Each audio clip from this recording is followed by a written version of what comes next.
Good evening. Look at somebody and tell them you're glad they're here. You can't say you weren't welcome to church tonight, all right?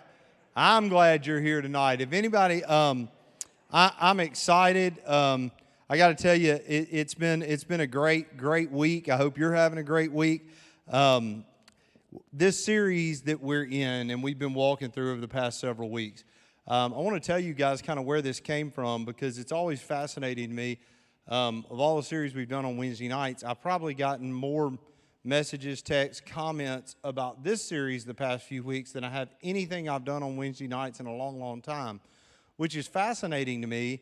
The content of what we're looking at leading from the inside out, looking at our heart condition. Instead of always focusing on the externals, we got to look at the internals first and then go from there. But the reason that this may be impactful is that this is what we're walking through over this 6-week study is kind of born out of a lot of things that I have struggled with, not just recently, but things that I have struggled with over 25 years of being in the ministry. Things that I have struggled with, am struggling with, and outside of the Lord's help, may continue to struggle with. And so as I've kind of placed this together, it was interesting when I started thinking about this. I started looking on my bookshelf, using some resources and putting some things together. And this will always tell you, if you're a reader, it'll always tell you the things that are probably either most interesting to you or the thing that you're most passionate about. Because as I began collecting books off the shelf months ago when I thought about doing this, I had a stack of books on my desk and I counted them, and there was 14 different books on leadership, but that focused on the heart of the leader. I spent probably the first 5 or 6 years of my life in my ministry reading leadership book after leadership book after leadership book, and almost all of them were external leadership books. How to lead an organization, how to lead a church, how to lead a group, how to lead people. And I began to realize in that we can sometimes, if we're not, to use this expression, we can outpunt our coverage because we can lead an organization, but if we haven't done a very good job of leading ourselves, eventually it's going to crumble like that bridge. We talked about a couple of weeks ago what it looks like below the water line, what the structure looks like below the water, whether that's an iceberg or a bridge. So I'm thankful hearing from some of you that it's been meaningful. Before I was a pastor, for 3 years, I was a youth pastor, and those were some of the best years of my life. I can tell you that one of the most fun things about being a youth pastor and one of the most stressful things about being a youth pastor is taking kids to camp. When you go to camp every summer, that is an ordeal. Now, we are blessed. I mean, we take sometimes 200 people to camp. In fact, we take so many that we've actually rented out our own facility this summer, and we're putting on our own camp. We've got the whole facility. It's going to be incredible. But I've never seen a church, not just with many kids that we have go, but the amount of adults that volunteer to be a part of that, to take a week of their life and love being a part of it. So it's great. But one of the first ones I went to, I took a group of kids and we went to Mobile. And we got to Mobile. We stayed there at University of Mobile, and dorms and all that go with that. And so big camp experience. We walk into the auditorium there. They have music, and then after the music, the guy gets up to preach. And so I noticed when he gets up to preach, the first thing I noticed, I said, that guy doesn't have any shoes on. Like, no shoes on and no socks on. Like, completely barefooted. Now, how many of you in here, I've never been diagnosed with it, but I think I have like ADD that comes and goes. You know, like sometimes I can be real attentive, but when I get off track, I can get real off track, and it's hard for me to get back on. So I spent the whole first sermon trying to figure out why he didn't have any shoes on. Like, I needed him to tell me from the outset why he didn't have shoes on. I didn't want to spend that whole time wondering, but I thought he was going to give a sermon illustration. I was hoping he wasn't going to ask me to wash his feet or anybody else's feet. That's how my mind, I'm like, where is this going? And so we end the whole thing. He didn't have any shoes on, and we just stop. And so I'm still wondering, why didn't he have any shoes on? And so I can't leave it alone.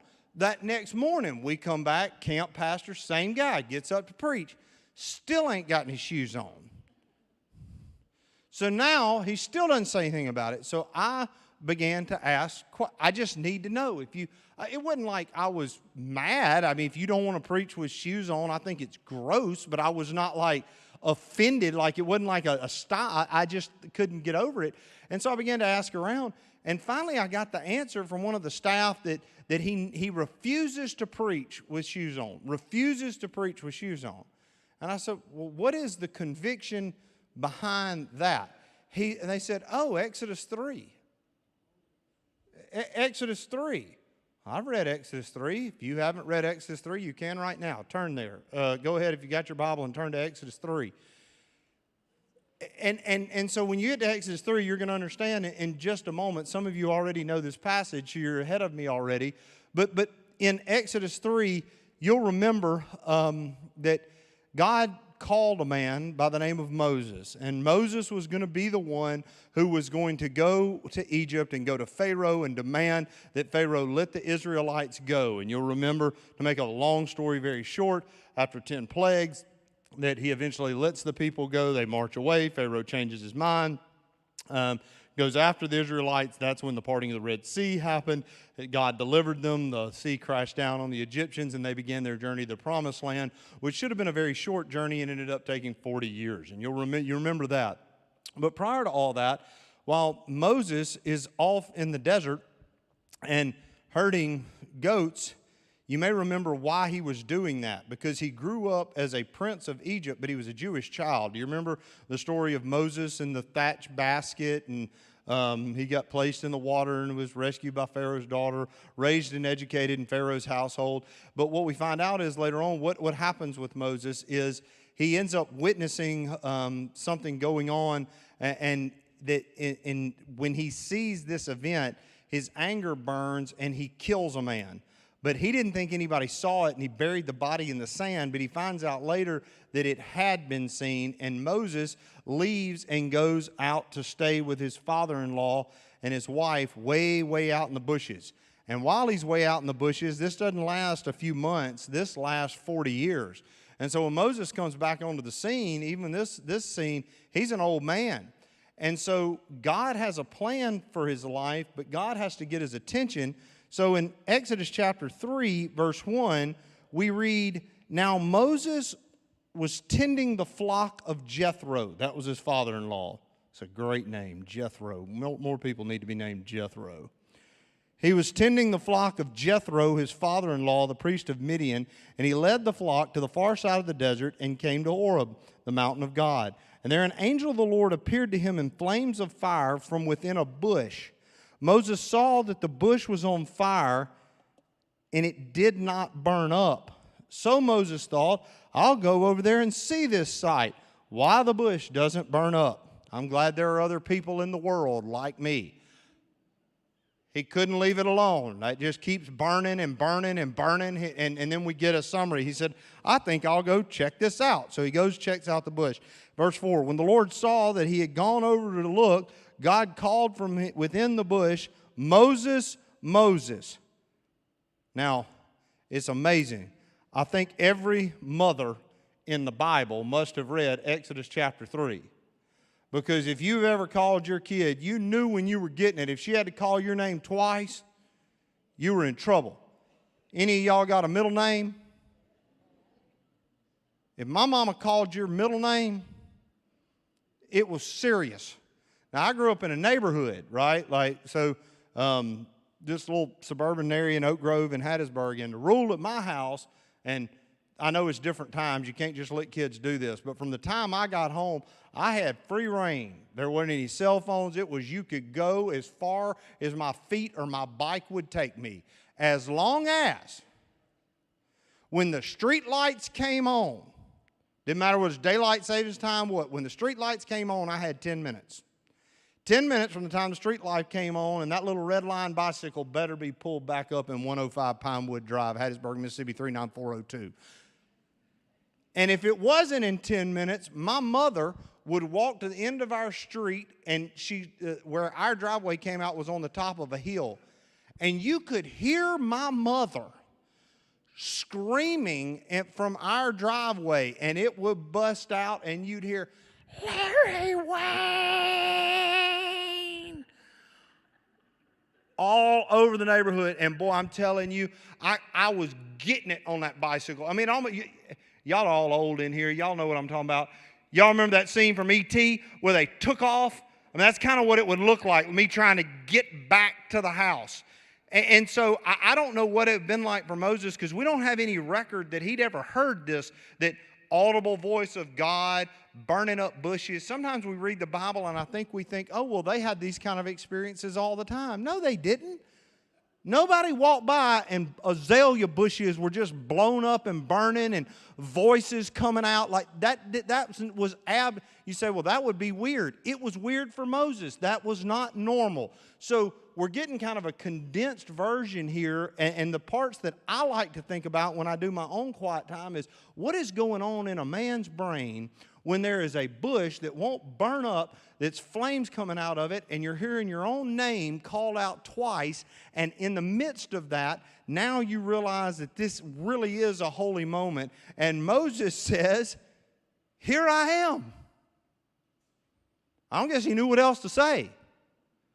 You know, I know when my mom called, I'd call out. We lived on Pinewood. All the streets were named after trees. So if I was around the corner on Tanglewood or on the other side on Beechwood, I'd holler out, "I'm coming."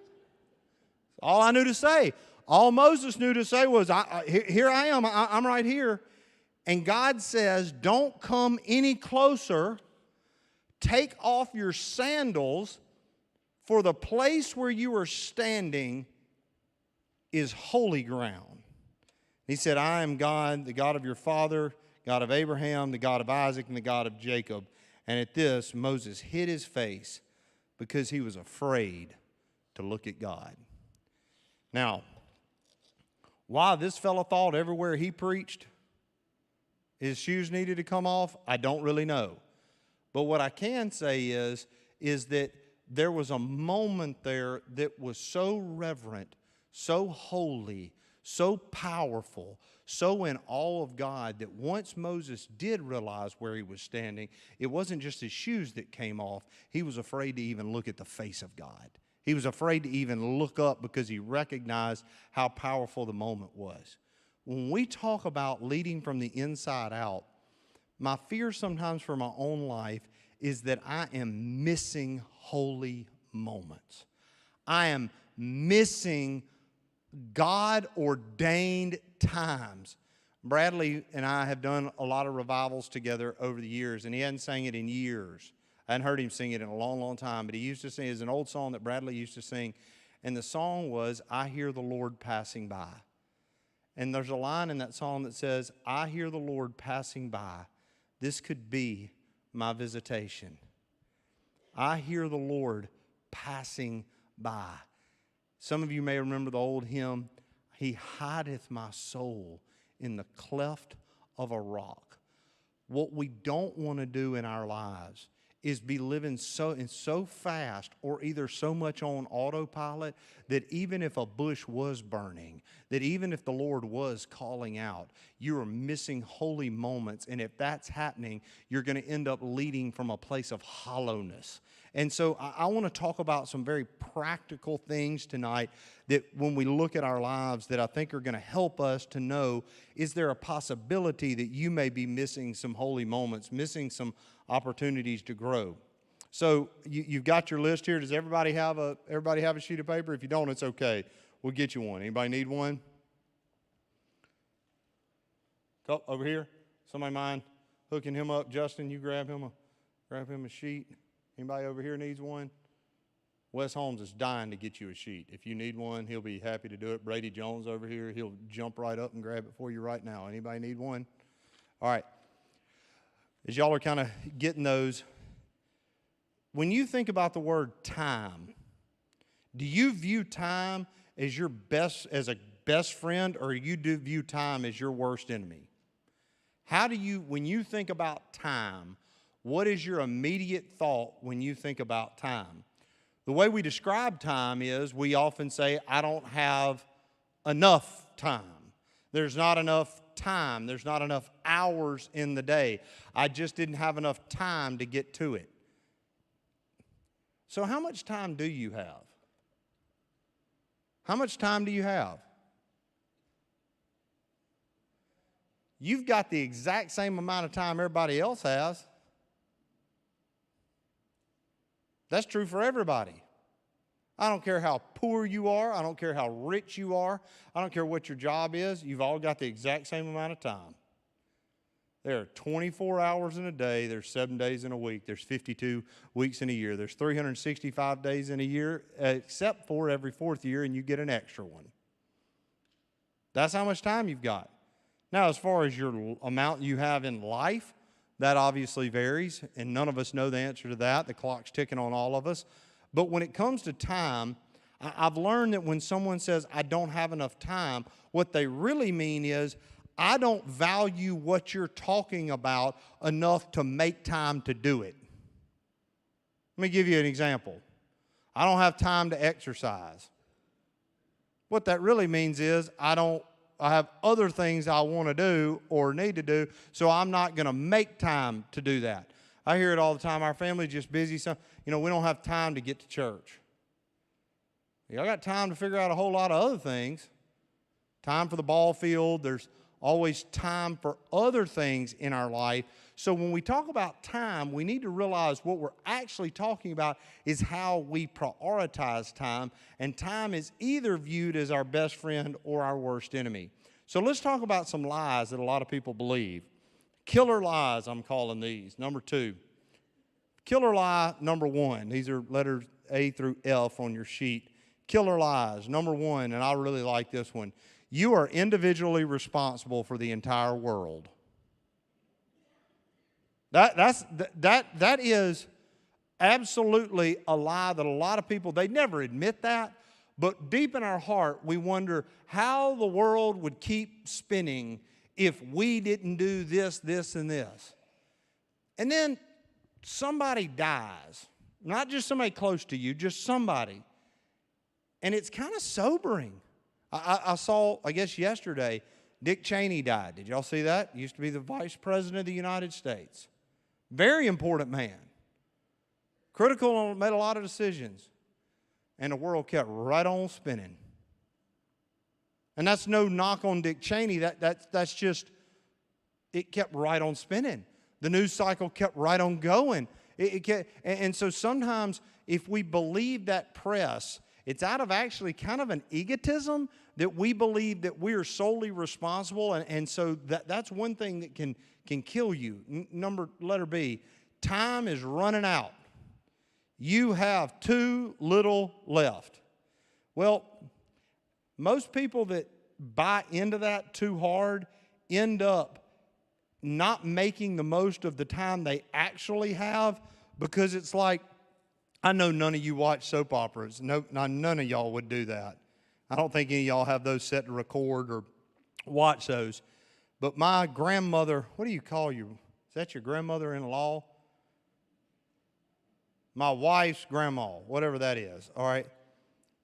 She liked a show and did not miss this show.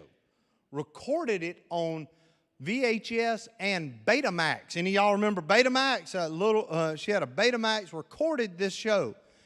It was called Days. Y'all seen this? Y'all know about this show? Somebody in here watches that show, and I'm finna talk about you. Like sands through the hourglass. Jesse Strittman loves Days of Our Lives. All right, there he is.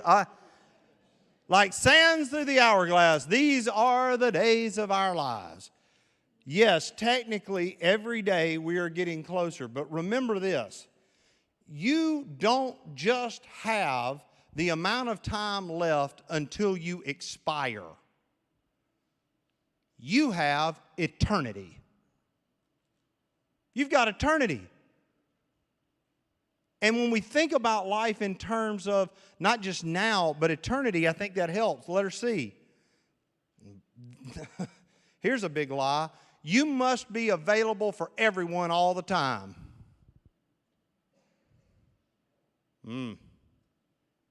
You must be available for some people all the time, but you do not have to be available for everybody all the time, because people will kill you.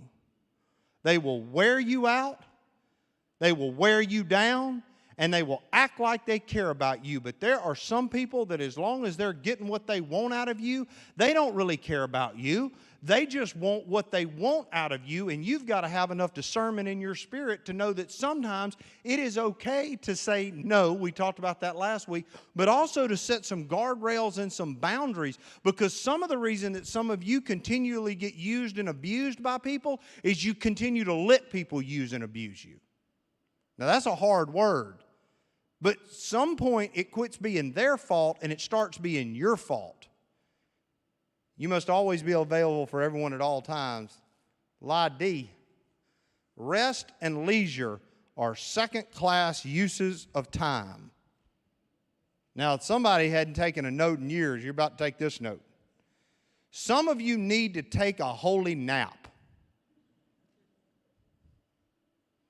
There is the Lord. Did you know actually that they did a study? I read this weeks ago. This was really impressive to me, of people that lived up to 100 years old. So they're trying to figure out what their secret is. How'd you live so long? So they started studying their diet. Oh man, this one lady ate 4 pieces of bacon every day. It had nothing to do with that. So they started looking at habits that they had, medication that they took, places that they lived. And you know what they found out that was really the only commonality across the board?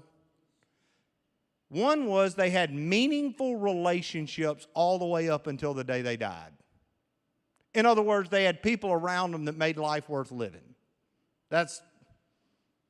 So praise God, let's eat the bacon and make friends, right? All right? That was one thing. But you know, the other one, and this one isn't near as serious. Not all of them, but a big commonality among those people is that they took naps.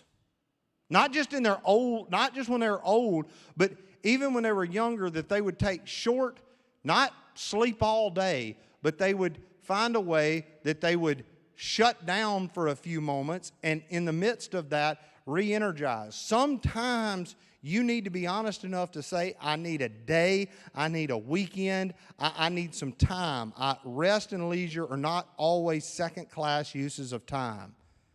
E. And this was one that seems so silly that you even have to say it, but in our day, I think it's worth saying.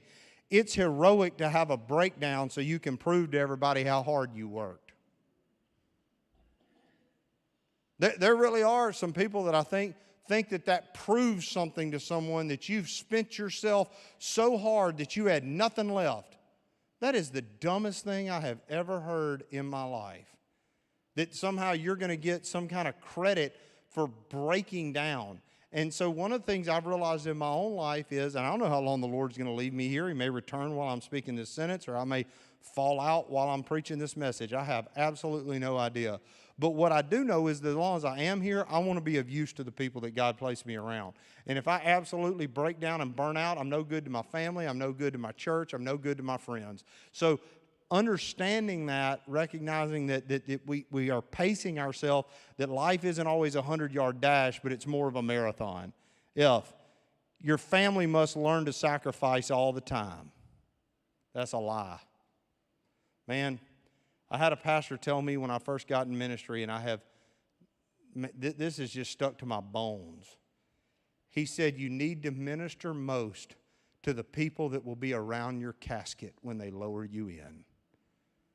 And man, that hit me. Some of you are like, man, that's dark. Think about it for a moment. You can spend your whole life burning yourself out, and not that people don't care, But the people that care the most, if they're the ones that always have to sacrifice for people that don't care the most, it's going to end up costing you in your life. You need to constantly be taking an evaluation, not that everything we do is all about our family, but that they aren't constantly put on the back burner for everything all the time. Number 3, how important do you consider time alone? Time alone. Now, I consider myself an outgoing person. I really do. I guess if I took a scale or a test, I'd be an extrovert. But my wife teases me, and she says that I am the most outgoing hermit she's ever met in her life. And what she means is when I am in public, I'm extroverted. I like being around people. But when I'm not, I love to be alone. And when I say alone, sometimes I'm the best company I know. Right? Like I can be by myself. If being by yourself is difficult for you, then the people you're around is probably difficult for too. All right? Not that we need to spend every moment alone, but we do need to find some ways that we can be alone so that we can be with the Lord, so we can quiet down. Sometimes it's hard to slow down. It's hard to take personal inventory. And sometimes the busyness is our way of keeping from doing that because we're scared if we did spend time alone, if we did take inventory, if we really took a look, that we might be scared of what we found. Number 4, calendars really can be your friend. Schedule your priorities and block off time. I have figured out, and I'm going to let y'all into a little secret. This is a big secret. Sometimes when you say no, not everybody in your life is deserving of hearing why the answer is no. Right? Follow me on this.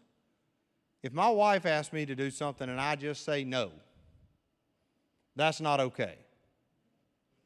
I'm going to need to tell her why I can't do what she's asking to do. But not everybody has the relationship that I have with my wife. Not everybody in the world, if I say, I'm sorry, I'm not going to be able to make it, not everybody in the world deserves me to have to give them a paragraph explanation for why I can't. And so when we start blocking off some things, we start realizing that it's okay to schedule time. And even if there isn't something on the schedule, to say, I'm scheduled not to do that. You follow me? What you got going on, I don't know, but not that. Here's a good one. When's the last time you turned your phone off? Besides like to reboot it. When's the last time you turned your phone on silent? I got a rule. Y'all know I like to fish. I love it. I fish with my phone on silent. I don't mean I don't ever check my phone, but I have started in recent years, if I'm going to be off, I'm not going to look at that thing all the time. And it's amazing, because the first hour that it's off, it drives you crazy. You don't realize how addicted you are to your phone. And I'm pulling it out, look at it, but it's amazing. After just a little while, it's kind of like, it's okay. And then what's awesome is, you leave that thing off for 3 or 4 hours and pick it back up. The other day, I'm not kidding about this. I had fished for about half a day. Hadn't looked at my phone. In fact, I locked it in a compartment in my boat so it wouldn't be in my pocket. So I intentionally wouldn't be able to get to it. I went and got a peanut butter and jelly sandwich, because fishing, there's two sandwiches that are permissible fishing. One is a bologna sandwich, the other is peanut butter and jelly. Those are the two permissible sandwiches. That's the only thing you take. So I was getting a peanut butter and jelly sandwich, and I thought, let me get my phone. So I reached in and got my phone. And I looked at it, and there was, I don't know, half a dozen or a dozen missed calls and probably 50-something text messages, like when I looked at it. So I took a minute, I scrolled through them. And you know what was awesome? None of it was so necessary that if I didn't answer it immediately, the world was going to be okay. And I realized that most of the time, the reason I'm so addicted to it is not because I'm so kind and I want to be available to people. It's because we like feeling needed. We like being in communication with people. And something about in our brains, when we hear that vibrate or that ding, it releases actual endorphins. We actually live in a world that is addicted to a cell phone. That's not just teenagers. Literal chemical addictions to cell phones. I'm just challenging you. Cut that thing off and see if you can live through a couple of hours, and you might actually, it might change your life. How do you prioritize your marriage? If you're married and you're in here, man, and this is I've been married 25 years, going on 25 years, and so it certainly have to work at it, but you know what I'm figuring out? Man, it's like the longer I've been married, the more I like dating my wife. Like, my kids are getting older, and that's awesome.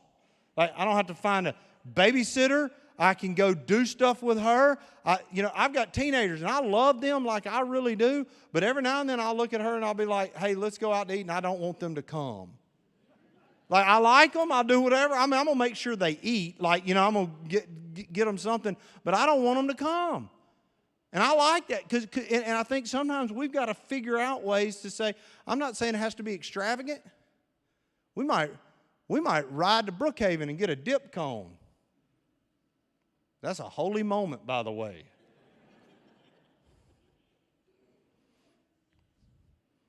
Number 7, true or false? I try to do the right things before I attempt the big things. And that's a big question. I do the right things before I attempt the big things. Sometimes we try to attempt big things, but we haven't done the little things first. We haven't done the right things first. And we've got some coaches that are in here, and they probably can appreciate this maybe more than anyone. Man, we just finished with a World Series. Whether you're talking about baseball, you could talk about basketball. Man, it's kind of like right now, every time you turn on the television, it's like you're seeing pitchers throwing 100 miles an hour. And so we've got kids now growing up in junior high, and they want to throw 100. Well, that's great, but you can't even throw a strike. Your wind-up's messed up. Your rhythm's not right. Your grip of the ball's not right. Your head's not in the right position. Forget throwing 100. I'd rather you throw 55 and throw it down the middle. And as I was watching the World Series the other night, and I'm watching these guys, and just the most elite talent in the world, I'm thinking, yes, what you're seeing is the product of a guy that can hit the ball 500 feet or a guy that can throw the ball 102 miles an hour. But the reason they can do that is because they did the right things first. They did the little things first, and they didn't start there. And when it comes to our spiritual life, I think we need to attempt to do the right things, the little things, being in the Word, being in prayer, being in church, being around Christian people. Do the right things first before you attempt the big things. Number 8. And I know this is one of those questions that I think sometimes it's worth asking. I won't spend a ton of time there, but I think it's worth talking about. For those that are running completely on adrenaline, caffeine, or prescription drugs, what are you going to do when all that runs out? The amount of caffeine that is consumed in our society is unreal. And the reason I know that, like some of you right now are like, man, I wish I had it right now. If you'd be quiet, I could get through. But I need something right now. But high school doesn't seem like it was that long ago. I graduated high school in the year 1998. Now, you find out you're old.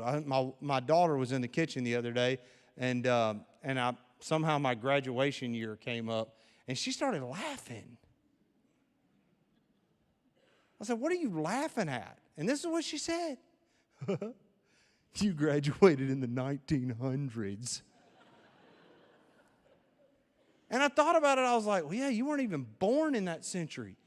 And all of a sudden, it just hit me, because there's something going on with kids that wasn't happening in my day. When we were 16, 17 years old, everybody wasn't drinking coffee. You didn't see 15-year-old kids riding around and these teas. And look, if you want a tea place, I'm all for you. I mean, that's great. I tried one time when I figured out I could get a foot-long sandwich for the same price I could get a tea. I quit. That's just me. That's just me. But they're all going around and you're wondering what's going on. Well, part of it is one thing feeds another. We stay up half the night. We're on our phones half the night. We're taking in media half the night. Then we're running all day on caffeine or adrenaline, or we're on prescription drugs for something. And then when all that runs out, you crash. Well, that also happens, and I'm not by no means, I'm no medical doctor, but also there are stages in life that you go through. For men in their 40s, you're going to have at some point, there's going to be a testosterone dip that takes place. You know, women, different stages in their life. And you say, oh, golly, he's about to start talking about hormones. Stop while you're ahead. But seriously, when things in our life change, when we go through different life stages, you're not the same at 18 as you are at 45. You're not the same at 30 as you are at 65. You're not supposed to be. But what happens is when we go through those changes, we don't know what to do, so we try to compensate for it. And sometimes we've been running off so much adrenaline that when the adrenaline runs out, what is it that we do? And that's why we've got to be trying to fill our cup instead of running on empty all the time. Which kind of leads to number 9. Have you prepared yourself for how you will cope and respond when your life stage changes? Now, by the way, there are big life stage changes and little life stage changes, all right? Met with a couple of couples this week. I'm doing their marriages, and they're about to get married. That's a life stage change that's happening in there. But they're not changing age, but obviously something's about to change in their life. And then when you have kids, you have a life stage change. But then when your kids start getting older, every time they go through a life stage change, you go through a life stage change. Did you know that? Some of y'all are older than me, and you should have told me about that. There's been a lot of things I hadn't been prepared for. I mean, I'm just being just completely real with you. Like when they get driver's licenses, man, not only are you scared, but it makes me feel old. Like, my kids have cars. That's weird, man. That's weird for me. And then like my son, he gets his driver's license. Proud, that's awesome. But you go from like him not having a driver's license, so us doing everything. You know what I'm like we're together all the time because he needed me because he didn't have a ride. Well, nobody explained to me that when he got the driver's license, how abruptly that was going to be like, Rah. And sometimes you grieve that, like a life stage. You're kind of like, man, and now my daughter's looking at colleges, and I'm like talking up Southwest, like I could be a recruiter. And I put my cards out there. Yeah, Southwest is great, but I don't want you to go anywhere, right? That's a life stage change. That's a big deal. It must be a big deal. We just got a puppy a month ago. We're already preparing for this, right? In our life. So that's a life stage change. But then there's going to come a time, and that's going to change even more. They're going to get married, have kids, and then we're going to keep getting older. I mean, I don't like that, but it's happened to a lot of you.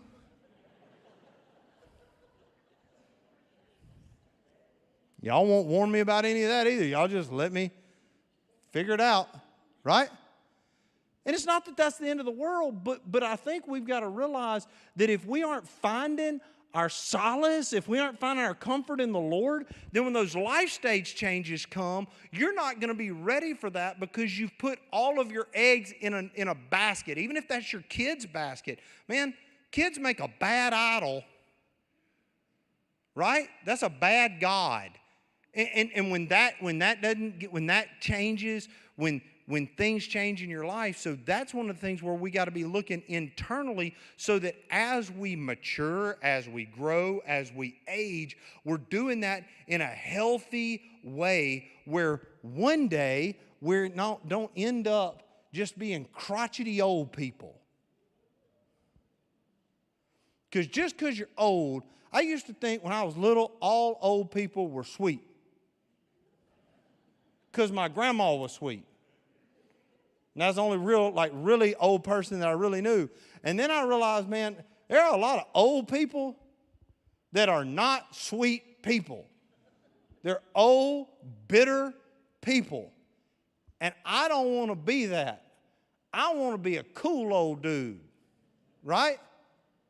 Yeah, I remember my son, he was about 9. He told me, Daddy, when I get old, I'm going to be like Mr. Cloy. And I thought, man, that's what you want to be. You want to be that way where you're living life. I don't care whether you're 90. I don't care whether you're 50. I don't care whether you're 25. Where we're actually realizing, man, this stage is good, right? I'm not always waiting on the next stage. I'm trying to enjoy this stage. I don't know what's going to happen tomorrow. It may be horrible, but today, this is the day that the Lord has made, and I will rejoice and I will be glad in it. Pray with me. Lord, I thank you for how you guide our lives. Lord, I am deeply apologetic for how many burning bushes I've missed in my life. God, I don't want to miss any more. I don't want to hear the Lord passing by and I don't bow my knee and cover my face, that I might hear you, that I might see you high and lifted up. So God, I pray that our greatest comfort in the world, that the most important time on our calendar is the time that we relish spending with you. And God, not just in those moments of direct Bible study, but God, also that we would experience your presence in our day-to-day activities in our life, that we would see you and that we would experience you and we would listen for you in conversations and we would see you and experience you in the things that we see and in the things that we do. God, you're so good. Man, you've been so good to me. So God, I thank you for that. I praise you for it. And when I've failed to, I thank you, you forgive me for that. So, Lord, I thank you for the group of people that you've given me the privilege to do life with. I thank you for the people at First Baptist Summit. May we be a people who breathe in deeply and recognizes that this is the moment that you have anointed for us. In Jesus' name we pray. Amen.